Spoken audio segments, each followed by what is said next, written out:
personally, the people who I like aspire to be the most are the people who are in the game, but are willing and able to set boundaries for the game in their life.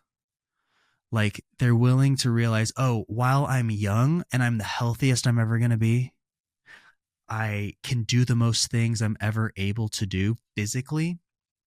I have the most energy I'm ever going to have. Like you're just not going to have the same energy when you're 45 as you do when you're 25. It's just a fact. So the people who are younger and are willing to say, I'm going to draw the line because I am a success. Maybe I haven't gotten to the goalposts yet, but I'm doing everything I need to do. And I'm going to use whatever I have to enjoy the life that I want now. This is like a very much like a Die with Zero book type idea, but I think that it's so true because if you give something like just total authority over your life or you don't draw boundaries, like at least for me, I know I can just sit here and work all day if I don't turn it off because I can, because there's, especially if somebody's like has an active brain and successful or whatever, like you're always going to find the next thing to do and the next thing to do and the next thing to do, or I'm going to start this next thing, and it never freaking ends. But if you can just turn it off for a second, go outside. Yeah, go outside. Who cares?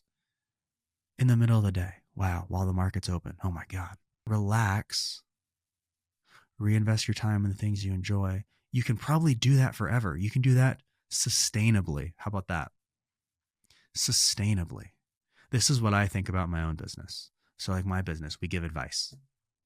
That's my job. People pay me to tell them what to do. I know it's crazy, but we give advice for a living. And I sent out an email this week to all of our clients. And I said, hey guys, we've been growing. It's been really great. Thanks for everything. I've been really thinking about what it means to grow sustainably.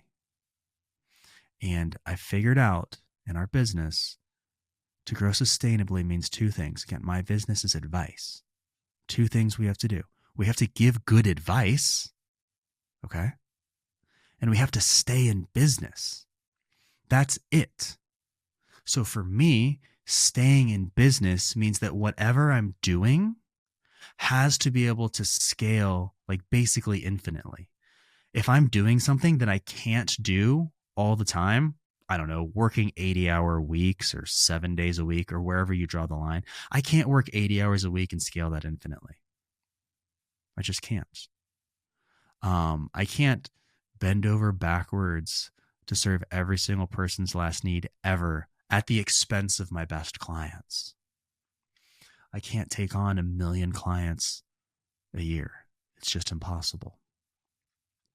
So you got to really take an inventory of your time and your objectives and say, okay, the first thing in my business is I got to give good advice. If I don't give good advice, nothing works. The whole thing's broken. And then take an inventory of what you're actually doing to make sure that you're actually doing something that's sustainable. And I think what's sustainable in different periods of your life is probably different depending on where you are. Sometimes you're in the grow mode and you got to work 80 hours a week.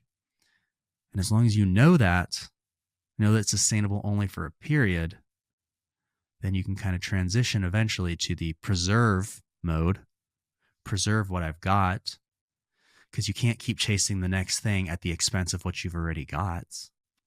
But it's a conscious shift to be able to do that. And I think when you can get into that mode, that's where you can kind of start to do your activity, do your business, do whatever it is, and sustain it indefinitely, draw boundaries, and enjoy the rest of your life, okay?